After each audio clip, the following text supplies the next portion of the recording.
Previous క్లాస్లో స్క్యూనర్స్ అంటే ఏంటి, అందులో పాజిటివ్ స్క్యూడ్ అంటే నెగిటివ్ స్క్యూడ్ అంటే కొంచెం ఇన్డెప్త్గా చెప్పుకున్నాం.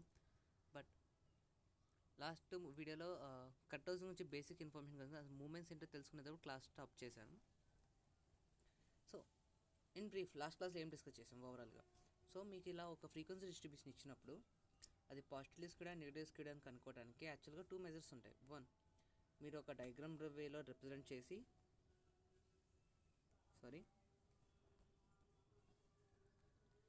మీరు ఇలా ఒక డయాగ్రామ్ వేలో రిప్రజెంట్ చేసి టైల్ అనేది రైట్ సైడ్ ఉంటే పాజిటివ్ స్క్యూడ్ అని, లెఫ్ట్ సైడ్ ఎక్కువగా ఉంటే దాన్ని నెగిటివ్ స్క్యూడ్ అని చెప్పొచ్చు. బట్ ఇది one type of method. Second method ఏంటి, మీరు ఒక ఫార్ములా ఈ డయాగ్రామ్ వేయకుండా మీరు ఒక ఫార్ములాలో అప్లై చేసి, ఫార్ములా మనకి 4 టైప్స్ ఆఫ్ ఫార్ములాస్ ఉన్నాయి. ఏదో ఫార్ములా అప్లై చేసి వాల్యూ కనుక్కుని ఆ వాల్యూ కనుక పాజిటివ్ వస్తే పాజిటివ్లీ స్క్యూడ్, నెగిటివ్ వస్తే నెగిటివ్ స్క్యూడ్ చెప్పొచ్చు. సో అలా చెప్పడానికి మన దగ్గర ఉన్న ఫార్ములాస్ 4 ఫార్ములాస్. కార్ల్ పియర్సన్ ఒకటి ఇచ్చారు, బౌలిస్ ఒక ఫార్ములాస్ ఇచ్చారు, కెల్లీస్ ఒకటి ఉంది, అండ్ ఫైనల్లీ పీర్స్ అని ఇంకొక వేలో ఇంకొక ఫార్ములా ఇచ్చారు. ఈ 4 వాల్యూస్ తెలియాలంటే మీకు సెంట్రల్ టెండెన్సీ డిస్పర్షన్ కనుక్కోవటం వస్తే ఆ వాల్యూస్ ఇక్కడ సబ్స్టిట్యూట్ చేసి మీరు ఈజీగా వాల్యూస్ కనుక్కోవచ్చు. కార్ల్ పియర్సన్ కోఎఫిషియంట్ కనుక్కోవడానికి mean, median, standard deviation are 3 into mean minus median by standard deviation, ఇది one of the formula. So given క్వశ్చన్లో మీన్, మోడ్, స్టాండర్డ్ డీవియేషన్ ఇస్తే డైరెక్ట్గా ఈ ఫార్ములా ఉపయోగించి మీరు ఆ ఆన్సర్ డైరెక్ట్గా కనుక్కోవచ్చు.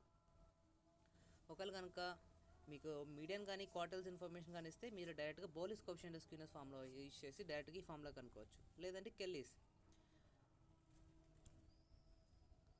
మీకు డిసైజ్ వాల్యూస్ కనుక్కోవడం వస్తే డైరెక్ట్గా కెల్లీస్, మీకు ఆ వాల్యూస్ కనుక మీకు గివెన్ ఇన్ఫర్మేషన్ ఇస్తే మీరు ఈ ఫార్ములా బేస్ చేసుకుని మీరు ఆన్సర్ని అనేది డైరెక్ట్గా కనుక్కోవచ్చు. బట్ పియర్సన్ కోఎఫిషియంట్లో ఇంకో ఫార్ములా μ1, μ3, μ2 అంటే మూమెంట్స్ కాన్సెప్ట్ని బేస్ చేసుకుని కూడా మీరు డైరెక్ట్గా ఆన్సర్ కనుక్కోవచ్చు.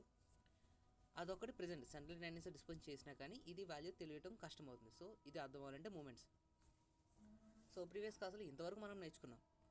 సో వాల్యూని బట్టి మనం డైరెక్ట్గా చెప్పేయచ్చు అది పాజిటివ్ స్క్యూడా నెగిటివ్ స్క్యూడా. అండ్ కట్టోసిస్ కూడా మనం ఇలా 3 వేస్లో ఉంటుంది కట్టోసిస్. సో ఇచ్చిన ఇన్ఫర్మేషన్ బేస్ చేసుకుని డయాగ్రామ్ వేసి చెప్పేలైతే ఇలా, లేదంటే ఒక ఫార్ములా ఉంది, ఆ ఫార్ములాకి బేస్ ఏంటంటే మూమెంట్స్ని బేస్ చేసుకుని ఆ ఫార్ములా ఉంటుంది. సో దాన్ని బట్టి మనం అది లెప్టోకటికా, మెసోకటికా, ప్రాటికటికా. మళ్ళీ చెప్తున్నాను, మిడిల్లో ఉండే మెసోకటిక్, ప్లెయిన్ బాగా కింద ఉండేది ప్లెయిన్గా ఉండేది ప్రాటికటిక్, అండ్ లాస్ట్లో పైన ఉండేది లెప్టోకటిక్. మీరు ఇలా గుర్తుపెట్టుకోండి. So come to moments concept. ఒకటి, మూమెంట్స్ అంటే మీరు ఏం తెలుసుకుని తెలియపోయినా మూమెంట్స్లో 4 టైప్స్ ఉంటాయని గుర్తుపెట్టుకోండి. ఈ μ1, μ2, μ3, μ4, ఈ μ4, ఈ ఫోర్కి టోటల్ ఈ 4 కాన్సెప్ట్స్ అనేది మనం నేర్చుకోవాలి. μ1 నేర్చుకోవాలి, μ2 అంటే నేర్చుకోవాలి, μ3, μ4. ఈ 4 తెలుసుకుంటే మూమెంట్స్ కాన్సెప్ట్ అయిపోతుంది. దీన్ని బేస్ చేసుకున్న కట్టోసిస్ కాన్సెప్ట్ అయిపోతుంది. జస్ట్ స్క్యూనర్స్ కనుక్కోవడానికి మూమెంట్స్ బేస్ చేసుకుని పియర్సన్ ఒక ఫార్ములా ఇచ్చారు, అది కూడా అయిపోతుంది. సో ఈ μ1, μ2, μ3, μ4, అందులో μ1 చూడండి. ఈ μ1 కనుక్కోవడానికి మళ్ళీ 3 వేస్ ఉన్నాయి మనకి. అందులో ఒకటి, మీకు సెంట్రల్ టెండెన్సీలో మీన్ కనుక్కునేటప్పుడు మీరు 2 వేస్లో కనుక్కుంటారు. ఒకటి డైరెక్ట్ మెథడ్, లేదంటే అజ్యూమ్డ్ మీన్ మెథడ్ అని ఒకటి కనుక్కుని ఉంటారు. అంటే ఇచ్చిన వాల్యూస్లో ఏదో ఒకటి అజ్యూమ్డ్ మీన్ అనుకుని ఆ వాల్యూని మీకు ఇచ్చిన డిస్ట్రిబ్యూషన్ ప్రతి వాల్యూని తీసేసి వచ్చిన రిమైనింగ్ వాల్యూస్ మీన్ కనుక్కుని ఫైనల్గా ఏదైతే ఫస్ట్ ఏ అనుకుని తీసేస్తారో దాన్ని యాడ్ చేసి వచ్చింది కలుపుతారు. That is assumed mean method. So ఇక్కడ కూడా మూమెంట్స్ అనేది ఫస్ట్ సెంట్రల్ మూమెంట్స్ అంటాం. అంటే మూమెంట్స్ అబౌట్ మీన్, అంటే మీన్ బేస్ చేసుకుని మనం μ1, μ2, μ3, μ4 కనుక్కుంటాం. సో దీని ఫార్ములా చూడండి, μ1, μ2, μ3, μ4 అంటే summation x minus x bar divided by n, అది μ1 అంటే హోల్ పవర్ 1 ఉన్నట్టు. μ2 same summation x minus x bar whole square divided by n, that is μ2. And μ3 same, ఇక్కడ క్యూబ్ ఉంటుంది, μ4కి ఏమో పవర్ ఆఫ్ 4 ఉంటుంది. ఇవి 4 కనుక్కుంటే μ1, μ2, μ3, μ4 అయిపోతుంది. అది కూడా 3 వేస్లో ఒకటి సెంట్రల్ మూమెంట్స్ అంటుంది. అంటే మీన్ బేస్ చేసుకొని మనం మూమెంట్స్ కనుక్కుంటాం. సో దీనికి మీరు ఒక ఎగ్జాంపుల్ చూడండి. సో మనకి ఇక్కడ మీకు ఒక డిస్ట్రిబ్యూషన్ ఇచ్చారు, -3, -2, 0, 4, 6. So find moments about mean, అంటే మీన్ బేస్ చేసుకుని అంటే సెంట్రల్ మూమెంట్స్ని కనుక్కోమంటున్నారు. అంటే μ1, μ2, μ3, μ4 కనుక్కోమంటున్నారు. సో ముందుగా దానికి ఎక్స్ బార్ ఎంత కనుక్కోండి. సో ఎక్స్ బార్ అనేది 1 వచ్చింది. సో ప్రతిసారి ఫార్ములా ఏంటి, X minus X bar whole power 1 X minus X bar whole square whole cube whole 4 power 4 కాబట్టి ప్రతి ముందు ఇక్కడే కనుక్కోండి మీరు.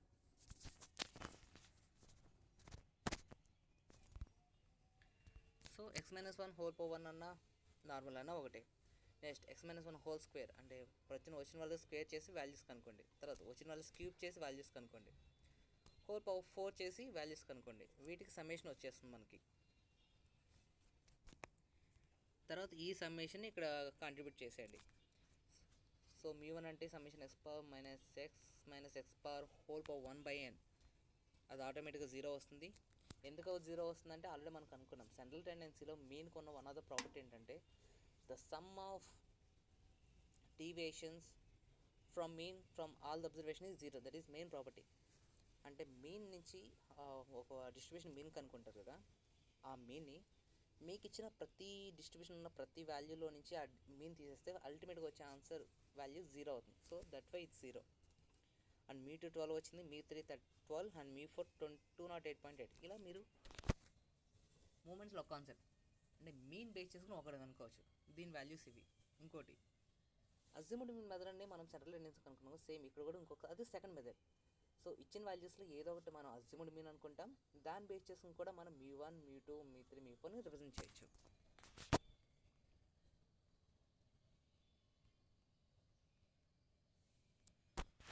సో మూమెంట్స్ కనుక్కోవడానికి వన్ మెథడ్ ఇది. మీన్ బేస్ చేసుకుని μ1 μ2 μ3 μ4 కనుక్కోవచ్చు. అండ్ సెకండ్ మెథడ్ ఇక్కడ మీన్ కాకుండా ఇచ్చిన వాల్యూస్లో ఏదో ఒక వాల్యూని arbitrary assumed mean arbitrary value అనుకుని దాన్ని బేస్ చేసుకుంటే మనం మీన్ కనుక్కోవచ్చు. దానికి దీనికి పెద్ద డిఫరెన్స్ ఏం లేదు. అక్కడ ఎక్స్ మైనస్ ఎక్స్ బార్ చేస్తాం ప్రతి చోటలో, బట్ ఇక్కడ ఎక్స్ మైనస్ ఏతో మనం ప్రతి చోట ఏని రిమూవ్ చేసుకుంటూ వెళ్తాం.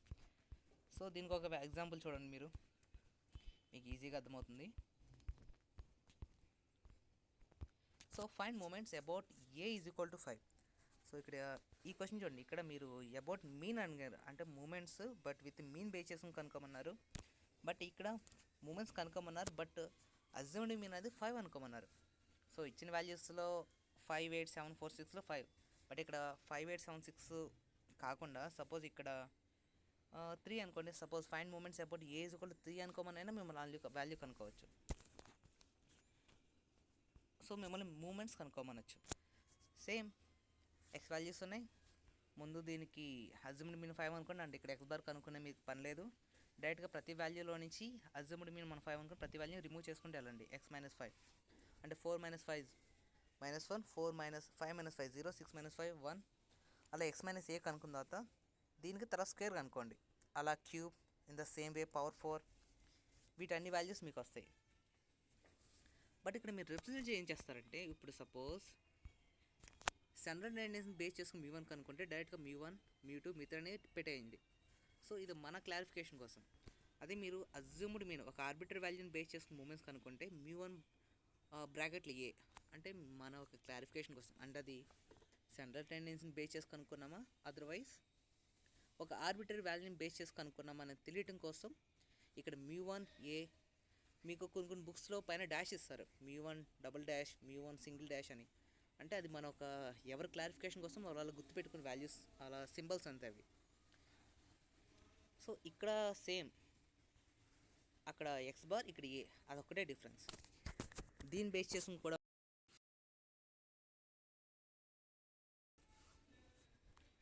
సో ఇది అయిపోయిన తర్వాత నెక్స్ట్ కాన్సెప్ట్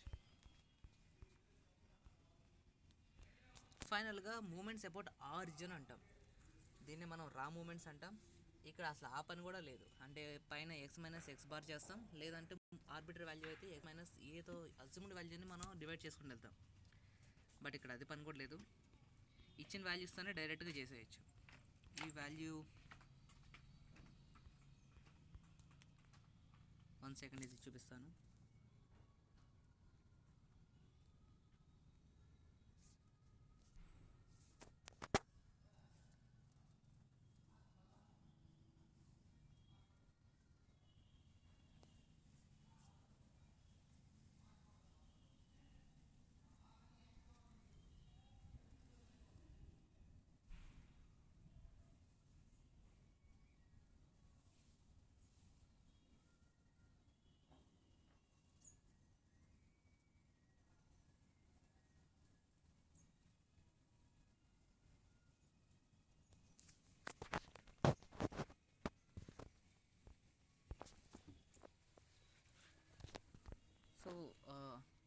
మూమెంట్స్ అనేది 3 వేస్లో కనుక్కోవచ్చు. One thing, first one with mean help చేసుకుని మూమెంట్స్ అంటే మనం ఇక్కడ గుర్తుపెట్టుకోవాల్సిన μ1 μ2 μ3 μ4. తర్వాత అజ్యూమ్డ్ వాల్యూని బేస్ చేసుకుని మనం మూమెంట్స్ కనుక్కోవచ్చు. అండ్ థర్డ్ వన్ ఈజ్ రా మూమెంట్స్. దీన్నే మనం మూమెంట్ అబౌట్ ఆరిజిన్ అంటాం. దీనికి ఎలా కనుక్కుంటాం చూడండి, ఇక్కడ -3 -2 1 3 4 ఇలా వాల్యూస్ ఇచ్చారు కదా. ఇక్కడ మూమెంట్స్ ఎలా కనుక్కుంటామంటే డైరెక్ట్గా ఫస్ట్ ఎక్స్ వాల్యూస్ని x² x³ x⁴ అనేస్తాం. అంటే ఇక్కడ దేంతో మనం డివైడ్ చేసే పని లేదు. μ1 అంటే ఇచ్చిన values summation by number of observations. μ2 అంటే ఇచ్చిన value summation whole square divided by number of observations. ఈ ఫామ్లో గుర్తుపెట్టుకోండి. అంటే దీన్ని మనం ఇందాక మూమెంట్స్ అబౌట్ మీన్ అయితే μ1 జస్ట్ μ1 వరకే కనుక్కున్నాం. అదే మూమెంట్స్ అబౌట్ ఆర్బిటరీ వాల్యూ అయితే μ1a మనం μ1a అని రిప్రజెంట్ చేసాం. అదే రా మూమెంట్స్ అయితే μ1 డాష్ అంటాం. అంటే పైన ఒక 1 ఉంది కదా, దాన్ని మనం μ1 డాష్ అంటాం. అంటే μ1 అంటే డైరెక్ట్గా చూడగానే అర్థమైపోవాలన్నమాట. అది ఒక సెంట్రల్ టెండెన్సీని బేస్ చేసి కనుక్కున్నారా, లేదంటే ఆర్బిటరీ వాల్యూని బేస్ చేసి కనుక్కున్నారా, లేదంటే అది ఏం లేకుండా డైరెక్ట్గా ఒక రా డేటాని బేస్ చేసుకుని కనుక్కున్నారని మనం కనుక్కుంటాం. సో ఏ వాల్యూ అయినా కానీ మనం ఇలా అదే డిస్ట్రిబ్యూషన్ ఇచ్చినా కానీ మనం μ1 μ2 μ3 μ4 కనుక్కుంటే కటోసిస్ అండ్ స్క్యూనెస్లో ఉన్న ఒక ఫార్ములా మనం డైరెక్ట్గా ఈజీగా కనుక్కోవచ్చు. సో μ1 μ2 μ3 μ4 ఈ వాల్యూస్ కనుక్కోవటం వస్తే నెక్స్ట్ మనకి కటోసిస్ అర్థమవుతుంది. బట్ మనకి మేజర్గా ప్రాబ్లం అయ్యేది ఏంటంటే కటోసిస్ ఫార్ములాకి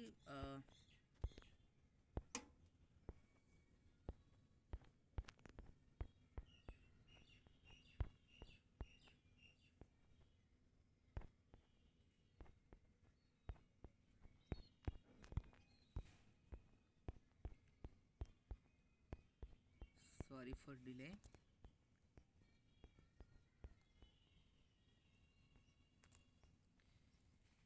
కటోసిస్ ఉన్నాం కదా, కటోసిస్లో రెండు కాన్సెప్ట్లు తెలుసుకోవాలి మనం. β2 అంటే ఏంటి, γ2 అంటే ఏంటి. ఈ రెండు వాల్యూని బేస్ చేసుకుని మనం అది లెప్టోకటికా మీసోకటికా ప్రాటికటికా ఏదని చెప్పచ్చు. β2కి వాల్యూ ఏంటంటే μ4 డివైడెడ్ బై μ2 స్క్వేర్. కాబట్టి కటోసిస్ తెలియాలంటే మనకి μ4 వాల్యూ తెలిసి ఉండాలి, μ2 వాల్యూ తెలిసి ఉండాలి. దాన్ని బట్టి మనం కటోసిస్ అని వాల్యూ చెప్పేయచ్చు. ఈ γ2 అనేది β2 తెలిస్తే ఆటోమేటిక్గా γ2 మనం చెప్పేయచ్చు. బట్ ఇక్కడ μ4 μ2 అంటే మెయిన్గా ఏంటంటే ఒక సెంట్రల్ టెండెన్సీని బేస్ చేసుకున్న వాల్యూస్నే మనం μ2 ఆర్ μ4 బేస్ చేసుకోవాలి. సపోజ్ మీ కనుక గివెన్ క్వశ్చన్లో మూమెంట్స్ అనేది 3 టైప్స్ అనుకున్నాం కదా, అవి సెంట్రల్ టెండెన్సీ అయినా కనుక్కోవచ్చు, లేదంటే ఆర్బిటరీ వాల్యూ అయినా కనుక్కోవచ్చు, లేదంటే ఒక రా డేటా నుంచి కనుక్కోవచ్చు. డైరెక్ట్గా సెంట్రల్ టెండెన్సీ వాల్యూస్ బేస్ చేసుకున్న వాల్యూస్ ఇస్తే మీకు నో ప్రాబ్లం. బట్ ఒకవేళ కనుక ఆర్బిటరీ వాల్యూని బేస్ చేసుకుని ఇచ్చినా కానీ, లేదంటే రా డేటాని వాల్యూ ఇచ్చుంటే కనుక మీరు ఫస్ట్ ఆఫ్ ఆల్ దాన్ని మార్చాల్సి ఉంటుంది. సపోజ్ ఇక్కడ చూడండి, మనకు ఫస్ట్ 4 మూమెంట్స్ ఇచ్చేశారు, 1 4 10 46. అంటే μ1 1 μ2 4 μ3 10 అండ్ μ3 46 వాల్యూస్ డైరెక్ట్గా మీకు ఇచ్చేశారు. బట్ ఇవేంటి values, the first 4 moments about 4 అంటే ఒక ఆర్బిటరీ వాల్యూని బేస్ చేసుకుని మీకు ఇక్కడ మూమెంట్స్ ఇచ్చారు. బట్ మిమ్మల్ని పియర్సన్ కోఎఫిషియంట్ ఆఫ్ కటోసిస్ కనుక్కోమంటున్నారు. అంటే ఫార్ములా తెలుసు కదా, what that formula, μ4 by μ2 square. But ముందే అనుకున్నాం μ4 μ2 మనకి సెంట్రల్ ఆరిజిన్, అంటే ఆరిజిన్ బేస్ చేసుకున్న వాల్యూస్ అయితే అక్కడ సబ్స్టిట్యూట్ చేయాలి.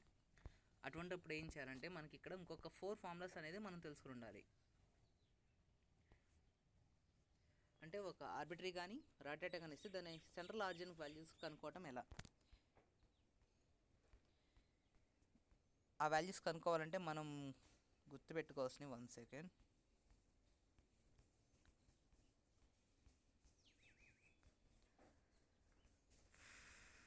ఎస్,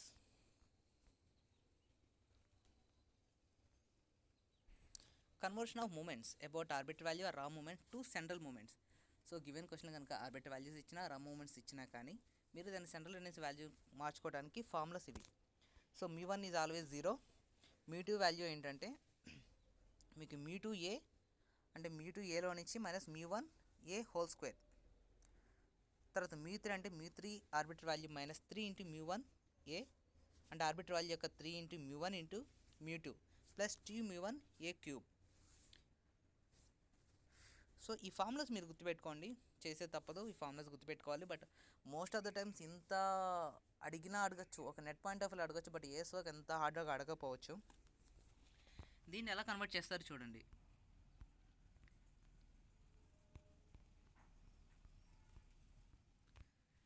సో ఇక్కడ μ1a, μ2a, μ3a, μ4a మొత్తం 4 వాల్యూస్ మనకి ఇచ్చేసారు. μ1a equal to 1, μ2a equal to 4, μ3a equal to 10, μ4a equal to 46. ఇప్పుడు మనం వీటిని సెంట్రల్ ఆర్జిన్ బేస్ చేసుకున్న వాల్యూస్గా మనం కనుక్కోవాలి. So μ2 is equal to μ2a minus μ1a whole square. అంటే μ2a ఎంత ఇచ్చారు 4, మనకు μ1a ఎంత ఇచ్చారు 1, so 1 whole square. So 4 minus 1 equal to 3. ఇక్కడ μ3 ఇక్కడ నాట్ రిక్వైర్డ్. నాట్ రిక్వైర్డ్ ఎందుకు ఇచ్చారంటే మనం ఇక్కడ కటోసిస్ కనుక్కుంటున్నాం. సో కటోసిస్కి మనకి కావాల్సిన μ2 అండ్ μ4 వాల్యూస్, కాబట్టి అది ఇక్కడ కనుక్కోవట్లేదు. బట్ వేరే క్వశ్చన్లో కనుక్కుంటే మనం తర్వాత చూద్దాం. μ4 ఫార్ములా ఇది μ4a మైనస్, ఇక్కడ ఏ అనుకోండి డైరెక్ట్ μ4 ఆర్బిట్రరీ అనేస్తాను, చూసుకోండి. μ4 arbitrary minus 4 into μ1 μ3 plus 6 into μ2 μ1a whole square minus 3 μ1a power 4. So value substitute చేయండి.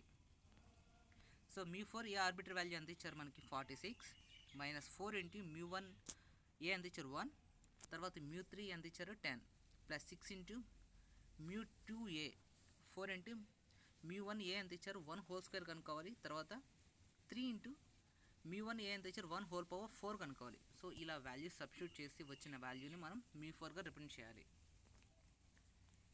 సో ఇంతటితో మీకు అర్థమైంది అనుకుంటున్నాను. యాక్చువల్గా మనకి 3 వేస్ ఉన్నాయి. అన్నిటికన్నా మనకి ముఖ్యంగా కనుక్కోవాల్సింది ఒక central X bar mean base చేసుకుని వాల్యూస్ కనుక్కోవాలి. μ1 μ2 μ3 μ4 విత్ బేస్ ఆఫ్ మీన్, అది మనకి మెయిన్ వాల్యూస్. అలా కాకుండా మనకి ఇంకో 2 టైప్స్ ఉన్నాయి. ఏదో ఒక అజ్యూమ్డ్ వాల్యూని బేస్ చేసుకుని అయినా కనుక్కోవచ్చు, ఆర్ ఒక డైరెక్ట్గా రా డేటాని కనుక్కోవచ్చు. బట్ అల్టిమేట్గా మనకి హెల్ప్ఫుల్ ఏవై అంటే ఒక మీన్ బేస్ చేసుకున్న వాల్యూసే మనకి హెల్ప్ఫుల్ అవుతాయి. కాబట్టి ఇఫ్ సపోజ్ గివెన్ క్వశ్చన్లో కనుక ఆర్బిట్రరీ వాల్యూని బేస్ చేసుకున్న వాల్యూస్ ఇస్తే అప్పుడు మనం వాటిని ఖచ్చితంగా మనం ముందు సెంట్రల్ టెండెన్సీ అంటే మీన్ బేస్ చేసుకున్న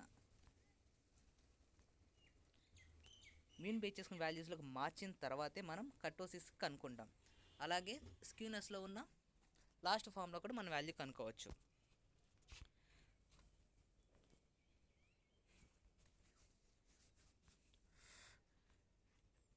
సో ఇప్పుడు చూడండి. సో కటోసిస్కి మెయిన్ ఫామ్లో వచ్చేసి β2 అండ్ γ2. β2 వాల్యూ తెలిస్తే మనం γ2 కనుక్కోవచ్చు, ఎందుకంటే γ2 వాల్యూ అనేది β2 మీద రిప్రజెంట్ అయి ఉంటుంది. సో β2 వాల్యూ ఇది మీరు ఖచ్చితంగా గుర్తుపెట్టుకోవాలి. β2 is equal to μ4 divided by μ2 square.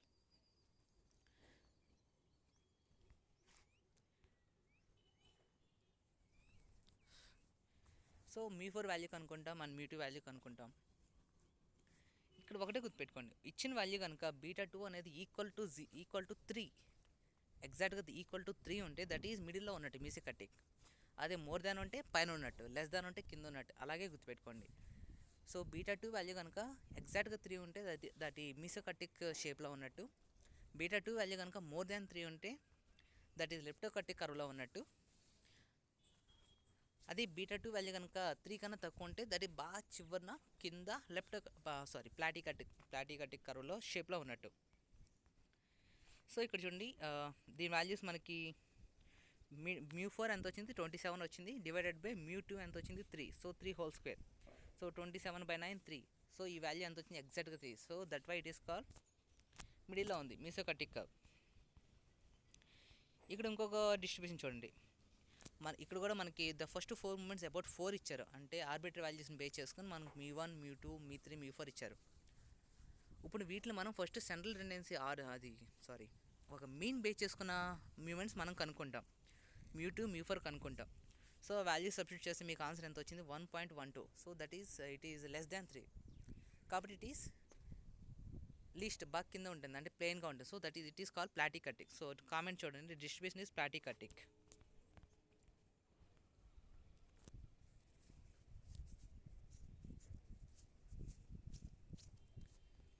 ఇక్కడ ఇంకో క్వశ్చన్ చూడండి. ఇక్కడ మనకి μ4 వాల్యూ 912 వచ్చింది, μ2 వచ్చి 16 వచ్చింది. దీని వాల్యూ ఎంత? టోటల్గా μ4/μ2 స్క్వేర్ చేస్తే 912 డివైడెడ్ బై 256. సో దీని వాల్యూ 3.56 వచ్చింది. So it is more than 3. That's why the comment is call leptokurtic, పైన ఉంటుంది కాబట్టి.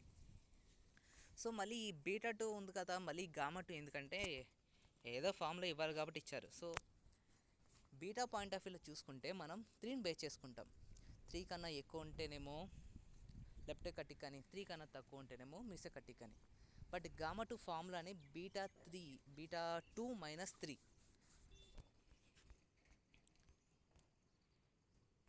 సో వచ్చిన వాల్యూ బీటా 2తోనే వాల్యూతోనే మనం అది లెప్టికటికా, మిసెకటికా అండ్ ప్లాటికటిక్ వాల్యూ చెప్పేయచ్చు. బట్ గామా 2 గుర్తుపెట్టుకోండి, వచ్చిన వాల్యూ 0 అవుతే అంటే బీటా 3 అయితే దట్ ఈస్ మిసెకటిక్. అది వచ్చిన వాల్యూ 3 కన్నా ఎక్కువ ఉందనుకోండి, సో 3.12 ఇందాక వచ్చింది, 3.12 మైనస్ 3 అంటే it is more than 0 point something ఉంటుంది. సో 0 కన్నా ఎక్కువ ఉంటే దట్ ఈస్ లెప్టికటిక్, 0 కన్నా తక్కువ ఉంటే దట్ ఈస్ ప్లాటికటిక్. సో ఫైనల్గా మీరు గుర్తుపెట్టుకున్న ఫార్ములాస్ ఇవి. Beta 2 is equal to μ4 divided by μ2 square. అంటే మీకు μ4 వాల్యూ కావాలి, μ2 వాల్యూ కావాలి. బీటా 2 వాల్యూ వచ్చిందంటే డైరెక్ట్గా మనం అది ఏ కర్వ్ షేప్లో ఉందో మనం చెప్పేయచ్చు. And last one gamma 2 value వచ్చేసి beta 2 minus 3. So gamma 2 point of view అంటే మనం ఇక్కడ 2 పాయింట్ ఆఫ్ వ్యూలో మనం కర్వ్స్ చెప్పచ్చు. బీటా 2 పాయింట్ ఆఫ్ వ్యూలో చెప్పాలంటే వాల్యూ కనుక 3ని బేస్ చేసుకుని చెప్తాం. 3 కన్నా ఎక్కువ ఉంటే లెప్టికటిక్, 3 కన్నా తక్కువ ఉంటే ప్లాటికటిక్. అదే గామా 2 పాయింట్ ఆఫ్ వ్యూలో చెప్పాలంటే 0ని బేస్ చేసుకుంటాం. ఎగ్జాక్ట్గా 0 ఉంటే మిసెకటిక్, 0 కన్నా అబోవ్ ఉంటే లెప్టికటిక్, 0 కన్నా తక్కువ ఉంటే ప్లాటికటిక్. అండ్ ఫైనల్లీ సో μ1, μ2, μ3, μ4 ఈ 4 మూమెంట్స్ కనుక్కున్న తర్వాత మనం చివరికి ఏమనుకున్న స్క్యూనెస్లో ఒక కాన్సెప్ట్ మిగిలిపోయింది.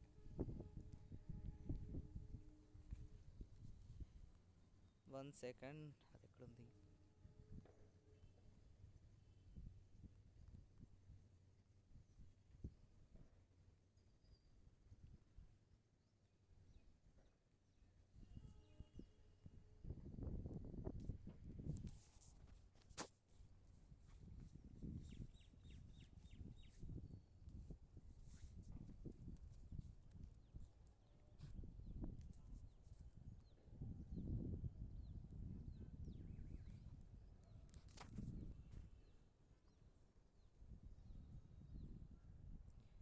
మనం అనుకున్నాం కదా, సో స్క్యూనెస్ అనేది మూమెంట్ని బేస్ చేసుకుని కూడా మనం ఆన్సర్ కనుక్కోవచ్చు అని. సో దాని ఫార్ములా ఏంటంటే μ3 square divided by μ2 cube. So మనకి ఓవరాల్గా కటోసిస్కి అయితే మనకి μ4 డివైడెడ్ బై μ2 స్క్వేర్. బట్ ఇక్కడ answer different, μ3 square divided by μ2 cube. So ఈ ఫార్ములాస్ మీరు గుర్తుపెట్టుకుంటే చాలు. సో ఇక్కడ మనకి μ3 వాల్యూ అండ్ μ2 వాల్యూ సేమ్. అక్కడ ఎలా అయితే μ1, μ2, μ3, μ4 కనుక్కున్న తర్వాత ఈ వాల్యూస్ సబ్స్టిట్యూట్ చేసిన తర్వాత వాల్యూ కనుక పాజిటివ్ వస్తే that is positive skewed, negative వస్తే నెగిటివ్ స్క్యూడ్. సేమ్ ఇక్కడ కూడా గామా 1.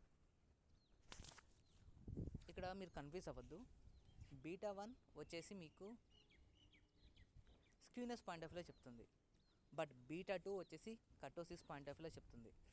ఎంటైర్గా ఒక్క మూమెంట్స్ కాన్సెప్ట్ మనం నేర్చుకుంటే కనుక ఇక్కడ చూడండి,